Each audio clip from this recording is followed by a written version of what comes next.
সিলেটের মাধবকুণ্ডে আজকে ঝর্ণা দেখতে চলে আসছি।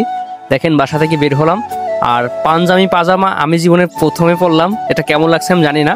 দেখেন এখান থেকে টিকিট কেটে কিন্তু আমরা ভিতরে ঢুকতেছি, অনেক দূর হেঁটে হেঁটে গেছি। তো লাস্ট পর্যন্ত কিন্তু আসলেই মনটা ভরে গেছে, দারুণ একটা জায়গা। তো দেখেন অনেকে এখানে ঘুরতে আসছে ঝর্ণা দেখতে, আর এই ঝর্ণাটুকু দেখতে সেই সিলেটে আসছি, সেই ফরিদপুর থেকে। তো দেখতে পাচ্ছেন এখানে কত মানুষ আসছে, এখানে স্নান করতেছে, আর পাশে আছে একটা ছাউনি। এই ছাউনিতে এসে কিন্তু অনেকে রেস্ট নেয় অথবা বৃষ্টি আসলে এখানে আশ্রয় নেয়। তো দেখেন আমি কিন্তু সবাইকে বলার চেষ্টা করতেছি, এখানে কিন্তু এসেই আমার মন ভরে গেছে। আর উপর থেকে দেখেন কত উপর থেকে ঝর্ণাটা পড়তেছে, এবং আপনারা কিন্তু বলবেন আমার পাঞ্জাবি এবং পাজামা পরে কেমন লাগতেছে। এটা কিন্তু আমি প্রথম পড়লাম, আসলে নিজের কাছে একটু লজ্জা পায়, হাসিও পাচ্ছে। তো ঠিক আছে, দেখেন ঝর্ণাটা উপর থেকে পড়ে আর এখান থেকে বের হয়ে যায়, আর এখানে অনেকে স্নান করতেছে বসে বসে, দারুণ। কিন্তু আমি প্রস্তুতি নিয়ে আসি নাই, এজন্য আমি স্নান করি নাই।